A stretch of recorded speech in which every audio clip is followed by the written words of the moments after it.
안녕하세요. 결혼한 지 1년 된 30대 초반의 여성입니다. 저와 남편은 회사 계열사 모임에서 알게 된 사이입니다. 언젠가 업무상 필요할지도 모른다는 이유로 서로 연락처를 교환한 게 계기가 되어 좋은 오빠 동생으로 몇 년을 알고 지냈어요. 그러다 2년 전부터 본격적으로 사귀기 시작했고 작년 말에 부부의 연을 맺게 되었지요. 결혼할 때 양가 어른들에게 손 벌리지 않고 결혼했습니다. 솔직히 안 벌리려고 안 벌린 건 아니에요. 시댁에서 저를 탐탁치 않아 하셨어요. 별다른 이유가 있었던 건 아니고 저희 부모님이 분식집을 운영하시는 게 마음에 차지 않으신다더군요. 애들 코 묻은 돈 받는 장사하는 사돈이라니 어디 가서 말하기도 부끄럽다면서 저희 부모님을 노골적으로 무시하셨습니다. 그런 시부모님이 미워서 결혼 안 하려고도 했었는데 남편이 저 없으면 죽는다고 하도 매달려서 하게 된 결혼이었습니다. 친정부모님은 괜히 당신들 때문에 제가 미움을 받는다면서 얼마 정도 해가면 제가 예쁨을 받을 수 있을지 고민하셨고 그런 부모님의 모습을 보니 오기가 생기더라고요. 그래서 해주신다는 친정부모님을 만류하고 아무것도 안 해갔습니다. 시댁에서도 반대하는 결혼을 꾸역꾸역 한다면서 아무것도 안 해주셨고요. 남편은 당시 모아둔 돈이 5천 정도 있었는데 저보다 4살이 많았던 것을 감안하면 그다지 많이 모아둔 것은 아니었습니다. 저는 8천 정도 모아둔 상황이었고요. 제가 3천을 더 해갔지만 손해라는 생각은 안 했습니다. 그저 남편과 제가 힘을 합쳐 전셋집이라도 하나 구할 수 있으니 다행이다 싶었습니다. 게다가 저나 남편이나 좋은 회사에 다니고 있었기에 둘의 앞날에 대한 걱정은 그다지 크지 않았네요. 하지만 행복하고 감사한 마음은 오래가지 못했습니다. 결혼식을 올리고 반년도 되지 않았을 무렵 친정부모님께서 가게를 마치고 집으로 돌아오시던 길에 교통사고로 돌아가셨거든요. 지금도 그 일만 생각하면 가슴이 미어집니다. 사고가 났던 그날도 친정 부모님께서는 분식집 장사를 마치시고 집으로 돌아오는 길이셨어요. 분식집에서 집까지는 걸어서 30분, 오토바이로는 10분 정도 걸립니다. 제가 알기로는 평소에는 두 분이 산책 삼아 걸어서 다니셨는데 그날은 많이 피곤하셨던 모양이에요. 아버지께서는 평소 근거리 배달용으로 쓰시던 오토바이를 타셨더라고요. 뒤에는 어머니를 태우시고요. 문제는 하필 그날따라 비가 많이 내렸고 음주운전 차량은 저희 아버지의 오토바이를 보지 못했답니다. 그렇게 두 분이 세상을 떠나셨어요. 이후로 한동안 시간이 어떻게 흘러가는지도 모를 만큼 저는 슬픔에 짓눌려 살았습니다. 그런 와중에 하루는 어머님께서 연락도 없이 집에 찾아오셨어요. 오시자마자 어머니께서 하신 말씀은 집안꼴이 이게 뭐냐는 거였습니다. 냉장고를 열어보시고는 당신 아들이 좋아하는 반찬은 하나도 없다면서 혀를 차시더라고요. 살아있을 때 잘해야지 죽고 나서 울면 누가 알아주냐입니다. 뿐만 아니라 저를 힐끗 보시더니 왜 이렇게 퍼졌냐면서 관리 좀 하라셨어요. 당신 아들이 하루 종일 일하고 집에 와서 기껏 돼지마냥 늘어져 있는 저를 봐야겠냐면서요. 어머님의 새치어로 아주 난도질을 당한 기분이었습니다. 제 속마음을 아시는지 모르시는지 집안 곳곳을 휘젓고 다니시며 잔소리를 퍼붓던 어머님께서는 마침내 소파에 앉으시더니 너네 부모가 네 앞으로 뭐 남겨준 건 없냐셨어요. 솔직히 부모님이 돌아가신 뒤 그 슬픔이 너무 커서 재산이라던가 그런 건 생각도 못하고 있었는데 어머님이 그런 질문을 하시니 정신이 번쩍 들더군요. 확인해보지 않았다고 하니까 겨우 분식집에서 벌면 얼마나 벌었겠냐고 가서 빚이나 없는지 확인해 보랍니다. 그러면서 덧붙이시기를 빚이 있으면 갚든 포기를 하든 네가 알아서 하되 남편이나 당신한테 피해는 주지 말라고요. 그건 저희 부모님이 만드신 거니까 제가 알아서 해야 하는 거라고 신신당부를 하시면서요. 어머님 말씀이 서운하고 얄미웠지만 한편으로는 언젠가 한 번은 했어야 하는 일이지 싶어서 주민센터를 찾아갔어요. 그리고 얼마 후 알게 된 결과는 충격적이었습니다. 빚은 고사하고 오히려 부모님께선 제 앞으로 큰 재산을 남겨두셨더라고요. 가치가 15억에 달하는 3층짜리 건물이었지요. 대출도 얼마 남지 않아 있었고요. 사실 처음엔 비밀로 하려고 했습니다. 그런데 사람들 말이 어차피 결혼하면 재산세 낼 때 다 알게 된다더군요. 어쩔 수 없다 싶었어요. 그리고 솔직히 말하자면 유치하긴 했지만 한편으론 시부모님께 자랑하고 싶은 마음도 들더라고요. 조심스레 시부모님께 친정부모님이 제 앞으로 15억짜리 3층 건물을 남겨주셨다 하니 저더러 소설 쓰냐며 비웃으셨습니다. 하지만 제가 등기부등본을 보여드리자 어머님께선 한동안 말을 잇지 못하시더라고요. 솔직히 남편과 저 두 사람만 놓고 본다면 제가 절대 남편보다 못한 조건은 아닙니다. 학벌도 비슷했고 벌이도 비슷했으니까요. 그렇다고 시댁이 잘 사는 것도 아닙니다. 아버님은 20년 가까이 회사 생활을 하셨지만 소위 만년과장이셨어요. 그래서 다니셨던 회사 이름은 밝히셔도 직함은 절대로 말하지 않으십니다. 어머님은 평생을 전업주부로만 사셨고요. 두 분은 남편이 드리는 약간의 용돈과 연금 그리고 아파트를 담보로 받은 대출로 생활비를 융통하고 계셨습니다. 그나마 이 모든 사실도 결혼하고 나서 어머님이 말실수를 하시면서 알게 된 일들입니다. 결혼 전에는 아버님이 무슨 대기업 임원까지 할 뻔하셨다. 당신들은 재산이 많아서 그 재산으로 먹고 사신다. 거짓말을 어지간히도 치셨어요. 지금도 그 말 같지도 않은 허풍에 저희 부모님이 속상해하신 걸 생각하면 자다가도 눈이 번쩍 뜨일 지경입니다.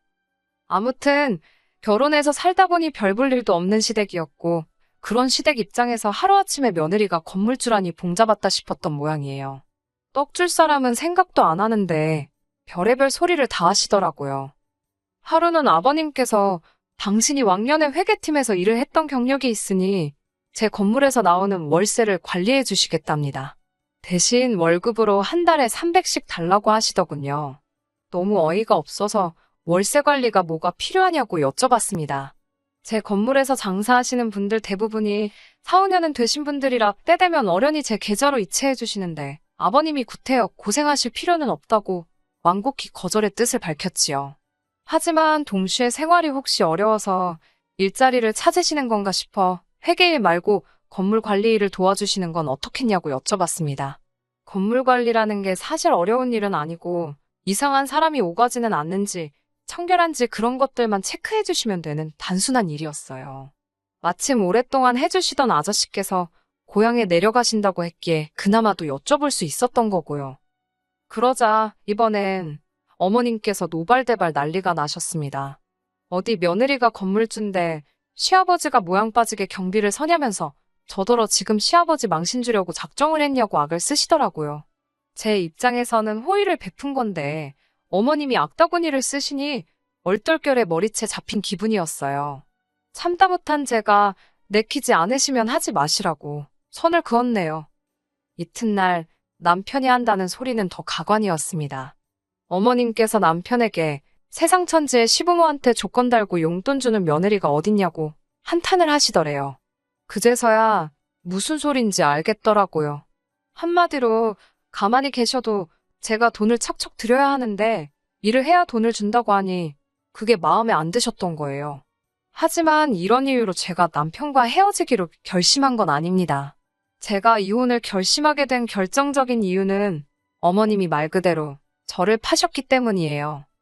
예전부터 궁금하긴 했지만 구태여 관심을 갖지 않았던 일들이 몇 가지 있는데 그중 하나가 바로 시부모님께서는 생활비를 도대체 어떻게 마련하시는 걸까였어요. 앞서 말씀드렸다시피 남편이 드리는 용돈과 연금 그리고 대출까지 받아 쓰고 계신다고 듣기는 했지만 사실 아파트라고 해봤자 시세 5억짜리라 대출을 받으시면 얼마나 받겠나 싶었거든요. 하지만 얼마 전 있었던 일로 그 궁금증이 완벽하게 해소되었네요. 알고 보니 어머님께서는 당신 친구들부터 한 다리 건너 아는 지인들까지 많은 사람들로부터 돈을 빌려 쓰고 계셨습니다. 제가 이 일을 알게 된 건 어머님께 돈을 빌려주신 분들 중 한 분이 제가 일하는 회사에 찾아오셨기 때문이에요. 영문도 모른 채 손님이 찾는다는 연락에 1층으로 내려갔는데 그분께서 다짜고짜 네 CM이란 여자가 돈을 안 갚는다며 저더러 어떻게 할 거냐고 따지더군요. 황당해서 그게 무슨 소리냐고 여쭈니 그분도 뭔가 이상하다 느꼈는지 저에게 자초지종을 이야기해 주셨어요. 어머님께선 툭하면 사람들에게 당신 며느리가 모 회사에서 일을 하고 건물도 있다는 소리를 하셨대요. 나아가 당신에게 무슨 일이라도 생기면 며느리가 다 책임져 줄 거라며 돈을 빌리곤 하셨답니다. 말 같지도 않은 이야기를 들으니 화가 치밀고 미쳐버릴 것 같더라고요. 저는 어머님께 이게 다 무슨 귀신 씨나라 가먹는 소리냐고 따지고 들었습니다. 일전에도 어머님께서 경우 없는 행동을 많이 하셨고 그때마다 속으로 삭히던 저였지만 이번만큼은 도저히 그냥 넘어갈 수가 없었거든요. 어머님께서는 여편네가 좀만 기다리면 되는 걸 저렇게 못 믿고 쫓아왔다며 오히려 급은욕을 하셨습니다. 저는 어머님께 다른 분들과 거래를 어떻게 하셨든 궁금하지도 않고 알고 싶지도 않다고 그저 제 회사로 찾아오지만 않게 해달라 했습니다. 그러나 어머님의 반응은 정말 뻔뻔하기 짝이 없으셨어요. 당신은 불편한 게 하나도 없다면서 그렇게 불편하면 저더러 해결하랍니다. 돈 몇 푼 쥐어주면 떨어져 나갈 거라나요. 솔직히 몇십만 원 단위면 그냥 물어드리려고 생각했어요. 그런데 어머님 입에서 나온 숫자는 가히 충격적이었습니다. 한 분당 적게는 100만 원, 많게는 700만 원까지 있었는데 그런 분들이 좋기 10사람은 된다는 겁니다. 거기다 몇 분에게는 이자 20%까지 약속을 했다나요. 뻔뻔한 어머님의 설명에 저는 학을 떼고 말았습니다. 뒤이어 어머님께서 말씀하시길 결혼할 때 예단도 안 해오지 않았냐면서 이참에 예단한다 생각하랍니다. 기가 차더라고요. 그렇게 치면 남편은 뭐 집이라도 해왔나요? 막말로 남편이나 저나 현찰박치기였고 그나마도 제가 3천 더 해왔다고 받아쳤더니 어머님이 하신다는 말씀이 그 3천으로 당신 좋은 일 시켰냐입니다. 너 먹고 살 집 구하는데 써놓고 왜 생색이냐며 화를 내시더라고요. 아니 그런 논리면 그 집에는 저 혼자 사나요? 어머님 아들도 같이 사는 집이잖아요. 어머님과는 도저히 말이 통하지 않았습니다. 그런 와중에 남편이란 작자는 옆에서 꿀먹은 모마냥 가만히 앉아서 바닥만 보고 있더라고요. 어떻게든 결단을 내리지 않으면 이 상황이 계속 반복되겠구나 싶어 단도직입적으로 말씀드렸습니다. 한 번만 더 누구든 제 회사로 찾아오면 경찰을 부를 거라고요. 그러자 어머님께서는 아이고 무섭다며 왜 아예 당신을 잡아가라고 시키라며 빈정거리셨습니다. 며칠 뒤 우려했던 일이 일어났습니다. 이번엔 세 분이 같이 오셨더라고요. 결혼식 때도 뵀던 어머님의 친구분들이셨습니다. 저는 어머님께 말씀드린 대로 경찰을 부를까도 잠시 고민했지만 그래도 일전에 뵀던 분들이기에 대화를 나누는 쪽으로 마음을 바꾸게 되었어요. 그동안 잘 지내셨냐고 안부를 여쭙고는 회사 건너편 카페로 세 분을 모셨습니다. 그리고 차근차근 상황을 설명드렸어요. 솔직히 말하면 감정적인 부분이 섞이기도 했습니다. 어머님이 저희 부모님을 무시하면서 결혼을 반대했던 일과 저희 부모님이 돌아가시면서 저에게 유산으로 건물을 남겨주셨다는 이야기를 할 때는 저도 모르게 눈물을 보였거든요. 다행히도 어머님 친구분들 모두 제 이야기를 듣고는 이제 상황 파악이 되었다며 미안하다셨습니다. 그리고 며칠 뒤 어머님께서 아주 노발대발 화가 단단히 나셨더라고요. 도대체 그 여편네들한테 뭐라고 떠들었길래 자기한테 인생 그렇게 살지 말라면서 욕을 하냐입니다. 도대체 어떻게 인간들을 구워 삶았냐며 저에게 악다구니를 쓰시더라고요. 저는 그날 있었던 일을 가감없이 전해드렸습니다. 그러자 어머님께서는 며느리란 게 이제는지 시애미까지 개망신을 시킨다며 어찌 죽은 네 부모나 너나 체면이란 걸 생각할 줄 모르냐고 따지셨습니다. 그 와중에 돌아가신 부모님을 들먹이니 저도 눈이 돌아가더라고요. 제가 어머님께 방금 하신 말씀 당장 사과하시라고 했습니다. 이 상황에 저희 부모님 이야기가 왜 나오냐고요. 그러자 남편이 저더러 적당히 좀 하랍니다. 자기가 보기엔 그저 어머님이 서운해서 그러시는 건데 그것도 못 받아주냐면서 막말로 한 달에 월세만 1,000 가까이 들어오면서 돈독이 올랐냐입니다. 말 나온 김에 따져보자면서 그까짓 돈 몇 푼 갚아줄 것도 아니면서 가만히나 있지 굳이 자기 부모님 개망신을 시켜야 했냐면서 목에 핏대를 세우더라고요. 평소에 제가 당하고 있을 때는 진짜 한마디도 안 하던 인간이 지 엄마 일이라고 희번덕거리는 걸 보니 어이가 없더군요. 저도 더는 당하고만 있을 수가 없어서 어머님에게 미친 듯이 싸댔습니다. 그 싫어하던 며느리 주머니에서 몇 푼 뜯어갈래다 잘 안 되니까 겨우 한다는 게 욕지거리냐고요. 어디 가서 암만 그래보시라고 그래봤자 누구 하나 어머님 무서워하나 저도 어머님 하나도 안 무섭다고 그랬습니다. 남편에게도 너도 그따위로 할 거면 내 옆에 있지 말고 니네 엄마한테 꺼지라고 했어요. 그러자 어머님께서는 너 말 잘했다며. 네가 먼저 우리 아들한테 이혼하자고 했으니까 그 건물 절반은 위자료로 내놔야 된답니다. 웃기지도 않아서 어머님 뉴스 안 보시냐고 물었습니다. 왜 끝까지 무식한 티를 내시냐며 이건 제가 상속받은 재산이라 위자료랑은 아무 상관도 없다고요. 게다가 저희 지금 혼인신고도 안 되어 있는 거 기억 못 하시냐고 물으니 순간 어머님이 아차 싶은 표정을 지으셨어요. 어머님께서 저 너무 마음에 안 든다고 앞으로 하는 거 봐서 혼인신고하는 거 허락해 주신다면서 못하게 하셨거든요. 저는 어머님께 너무 감사하다고 덕분에 이렇게 수월하게 헤어진다고 인사를 드렸네요. 남편한테는 계좌번호 찍어서 보내라고 했습니다. 결혼할 때 너가 가져온 5천에서 1,000만 원은 네가 먹고 쓴 거다 치고 나머지만 보내준다고 했습니다. 그러자 남편이 당황한 눈초리로 또 뭘 그렇게까지 하냐면서 그냥 이쯤에서 그동안 마음속에 쌓인 이야기 다 풀었다 치자네요. 웃기지도 않아서 내가 그동안 당한 게 얼만데 꼴랑 어머님 욕 좀 드신 걸로 풀긴 뭘 푸냐고 됐다고 했습니다. 우리 부모님 가슴에 대못 박은 그 죄를 니네 엄마가 용서받을 수 있을 것 같냐고 악을 썼네요. 이후로 저는 남편과 다시 남남이 되었어요. 오빠 동생만도 못한 사이가 된 거지요. 솔직히 부모님 돌아가신 이후로 어떻게 보면 제 유일한 가족이었기에 어떻게든 지켜내고 싶었던 게 사실이에요. 그래서 어머님과의 다툼이 있을 때마다 남편이 적극적으로 개입하지 않았어도 크게 원망하지 않으려고 노력했습니다. 하지만 결국 이렇게 되었네요. 저는 남편과 헤어진 후 회사까지 찾아왔던 그분들에게 고부관계가 끝났다고 소식을 전했습니다. 이제는 정말이지 제가 책임질 이유도 없고 명분도 없는 만큼 저희 어머님께 빌려드린 돈을 조금이라도 받으시려면 빨리빨리 고소도 하시고 아파트 경매도 생각해보시라고 조언해드렸어요. 후기라면 후기인데 얼마 전 남편에게서 연락이 왔었습니다. 다 죽어가는 목소리로 좀 도와달라대요. 무려 9사람이 어머님을 고소했는데 금액이 엄청나답니다.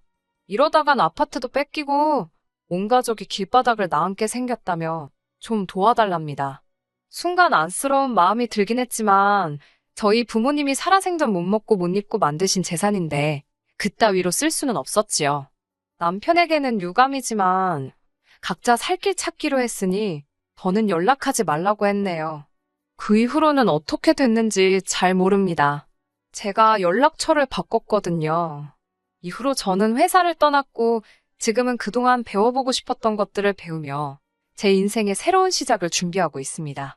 언젠가 다시 부모님을 만나게 됐을 때 부끄럽지 않은 딸이고 싶다는 목표를 가슴에 품고 다시 열심히 살려고요.